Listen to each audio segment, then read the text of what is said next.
सलमान खान के घर पर फायरिंग मामले में इस वक्त की बड़ी खबर आपको बता दें। इस मामले की जांच में जुटी मुंबई क्राइम ब्रांच को बड़ा इनपुट मिला है। सूत्रों के मुताबिक आरोपियों ने शूटिंग में इस्तेमाल होने वाली बाइक को कुछ दिन पहले रायगढ़ के एक शोरूम से खरीदा था। अब पुलिस जांच कर रही है कि ये बाइक किसके नाम पर खरीदी गई और बाइक मालिक के पेपर असली हैं या फर्जी हैं। ऐसे मामलों में ज्यादातर चोरी की बाइक का ही इस्तेमाल किया जाता है, लेकिन इस मामले में नई बाइक का इस्तेमाल किया गया है। ये चौंकाने वाली बात सामने आई है, यानी एक बिल्कुल ब्रांड न्यू बाइक है। किस शोरूम से खरीदी गई, कौन इसका मालिक है, इसके पेपर्स जो हैं उससे कैसे अब इसके मालिक तक पहुंचा जाए, इसकी तफ्तीश में अब इस वक्त पुलिस लगी हुई है। और सलमान खान के घर पर फायरिंग के बाद भी उनका परिवार निडर है और अपनी दिनचर्या में कोई किसी तरह का चेंज, कोई किसी तरह का बदलाव नहीं किया गया है। सलमान के पिता सलीम खान रोज की तरह आज भी मॉर्निंग वॉक पर निकले हैं। सलीम खान के साथ मुंबई पुलिस और उनकी प्राइवेट सिक्योरिटी गार्ड भी साथ में चल रहे हैं। इनकी दिनचर्या है जिसमें सलीम खान जो हैं, सलमान खान के पिता, वो मॉर्निंग वॉक पर जाते हैं तो बिना किसी डर, बिना किसी भय के वो एक बार फिर से आज जो उनकी रोज की मॉर्निंग का जो उनकी रूटीन रहती है उसके लिए वो निकले हैं, यानी मॉर्निंग वॉक के लिए वो निकले हैं। सलमान खान के घर पर लॉरेंस बिश्नोई गैंग के लोगों ने जिम्मेदारी ली है कि फायरिंग की है उन लोगों के घर पर और उसके बाद सलमान खान की सुरक्षा काफी ज्यादा बढ़ा दी गई है। और साफ तौर पर जो तस्वीरों में आप देख सकते हैं कि सलमान खान के पिता सलीम खान जी जो हर वक्त वॉक के लिए बाहर निकलते हैं, वो भी वॉक के लिए बाहर निकले हुए हैं और सिक्योरिटी भी उनके साथ चल रही है। अपनी सिक्योरिटी के साथ सलीम खान और साथ में मुंबई पुलिस और उनकी जो प्राइवेट सिक्योरिटी गार्ड्स हैं वो साथ में चल रहे हैं। पूरे मुद्दे पर सलीम खान इस पूरे मुद्दे पर बात नहीं करना चाहते। उनका साफ तौर पर कहना है कि पुलिस इस पूरे मामले में जांच कर रही है और जांच में जो भी सामने आएगा उसमें वो पुलिस को सहयोग करेंगे। मुंबई से कैमरामैन कल्पेश के साथ विवेक गुप्ता, न्यूज़ 18 इंडिया। और आइए सीधे रुक करते हैं मेरे सहयोगी विवेक गुप्ता को, जो कि बांद्रा पुलिस स्टेशन पर इस वक्त मौजूद है। एक तस्वीर अभी आपके जरिए हमने देखी विवेक, अपने दर्शकों को भी दिखाई कि किसी तरह का डर, किसी तरह का भय नहीं है सलमान खान की फैमिली में। उनके पिता सलीम खान मॉर्निंग वॉक पर निकले हैं रोज की तरह जैसे वो निकलते हैं, लेकिन पुलिस की जो तफ्तीश है कहां तक पहुंची है। अभी जो खबर आ रही है वो ये कि बाइक नई थी, किसी ब्रांड न्यू बाइक जो है किसी शोरूम से खरीदी गई थी। अब पुलिस क्या कुछ अब पता लगाने में जुटी है? जी पंकज, देखिए सबसे पहले आपको बताऊंगा कि सलीम खान से जब हमने बातचीत की थी तो उन्होंने साफ तौर पे कह दिया था कि ये कोई भी एक पब्लिसिटी स्टंट हो सकता है कि जब कोई गैंगस्टर अपने आप को बड़ा करने की कोशिश करता है तब इस तरीके की वो फायरिंग करता है।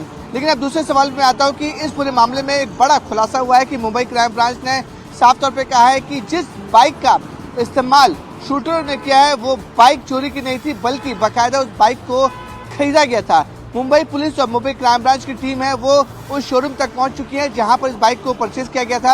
अब इस पूरे मामले में मुंबई क्राइम ब्रांच ये जांच कर रही है कि जिस बाइक को खरीदा गया था उसमें जो दस्तावेज होते हैं, जो डॉक्यूमेंट्स लगाए जाते हैं, वो असली थे या नहीं। अब इसमें पूरे मामले में मुंबई क्राइम ब्रांच सारे दस्तावेज को ले रही है और जाँच कर रही है, क्योंकि कल रविवार था, शोरूम बंद था, इसलिए डॉक्यूमेंटेशन नहीं मिल पा रहे थे।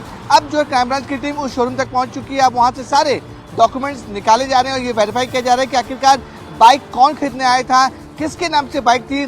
अगर शोरूम में सीसीटीवी कैमरे लगे हुए हैं तो उन सीसीटीवी कैमरे में कौन लोग नजर आ रहे हैं उसकी जांच जो है वो मुंबई क्राइम ब्रांच कर रही है। और अब 10 टीमें गठित कर दी गई हैं। क्राइम ब्रांच अब इस पूरे मामले को देख रही हैं और ये जो दोनों जो ये आरोपी हैं वो कहीं बाहर भाग कर जा सकते हैं, यानी किसी दूसरे राज्य में जा सकते हैं, इस तरह की खबरें हैं। मुंबई में सलमान खान के घर हुई फायरिंग की जांच अब तेज हो गई है और मामले की जो सीरियसनेस है उसको देखते हुए जांच मुंबई क्राइम ब्रांच को सौंप दी गई है। मुंबई ब्रांच की, जैसा कि हमने आपको बताया, 10 टीमें आरोपियों की तलाश में जुट गई हैं। दोनों शूटर्स के मुंबई से किसी दूसरे स्टेट में फरार होने का दावा किया जा रहा है। इसके बाद जो दूसरी स्टेट्स हैं वहां पर भी, जो नेबरिंग स्टेट्स हैं महाराष्ट्र की लगी हुई, वहां पर भी अब अलर्ट जारी कर दिया गया। यानी पुलिस अब पूरे इस मामले में 10 टीमों का गठन, क्राइम ब्रांच भी अब इसमें इन्वॉल्व हो गई है और जल्द से जल्द ये जो दोनों शूटर्स हैं इन तक पहुंचने में इस वक्त पुलिस लगी हुई है।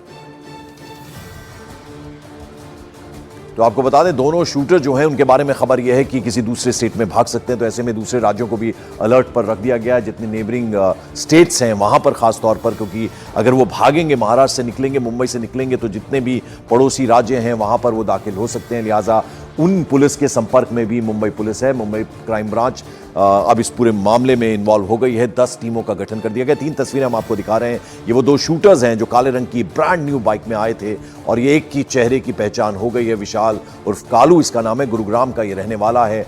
और आखिर इस साजिश के पीछे कौन है, अब पुलिस इस गुत्थी को सुलझाने में लगी हुई है। आइए अब जरा आपको बता दें कि कैसे दोनों शूटर्स वारदात को अंजाम देकर फरार हो गए। तो सबसे पहले 14 अप्रैल यानी पिछले कल सुबह 4:55 पर शूटर्स मोटरसाइकिल पर गैलेक्सी अपार्टमेंट पहुंचे। मोटरसाइकिल पर पीछे बैठे शूटर ने सलमान खान के घर पर 6 गोलियां चला दी। साजिश को अंजाम देने के बाद दोनों ही शूटर्स बांद्रा के मशहूर मैरी चर्च पहुंचे। मैरी चर्च पर दोनों ने इस वारदात में इस्तेमाल मोटरसाइकिल को वहां छोड़ दिया। कपड़े बदलने के बाद दोनों पब्लिक ट्रांसपोर्ट से बांद्रा लोकल स्टेशन पहुंचे। बांद्रा स्टेशन के प्लेटफॉर्म नंबर 1 से 5:08 पर बोरीवली के लिए इन्होंने लोकल ट्रेन पकड़ी। लोकल ट्रेन से दोनों ही शूटर्स सांता क्रूज स्टेशन उतर गए।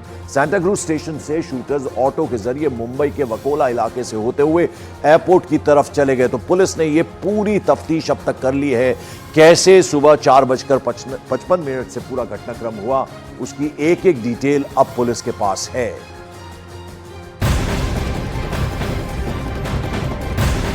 बड़ी खबर, सलमान खान के घर पर फायरिंग करने वाले 2 शूटरों में से एक शूटर की पहचान की गई है। शूटर विशाल उर्फ कालू हरियाणा के गुरुग्राम का रहने वाला है और गैंगस्टर रोहित गोदारा के लिए काम करता है। आरोपी विशाल पर गुरुग्राम में चोरी और लूटपाट के कई केसेस पहले से दर्ज हैं। ये तस्वीर आप उसकी देख रहे हैं। विशाल उर्फ कालू इसका नाम है और रोहित गोदारा के लिए काम करता है। और जो कुछ और इंफॉर्मेशन इसके बारे में मिली है, हरियाणा के गुरुग्राम का ये रहने वाला है। पहले भी कई तरह की वारदात में ये शामिल रह चुका है। और कैसे चोरी की मोटरसाइकिल से इस पूरी वारदात को अंजाम दिया गया, फिर लावारिस उस बाइक को छोड़कर ये कैसे कैसे फरार हुए, उसकी पूरी डिटेल अब पुलिस के पास है।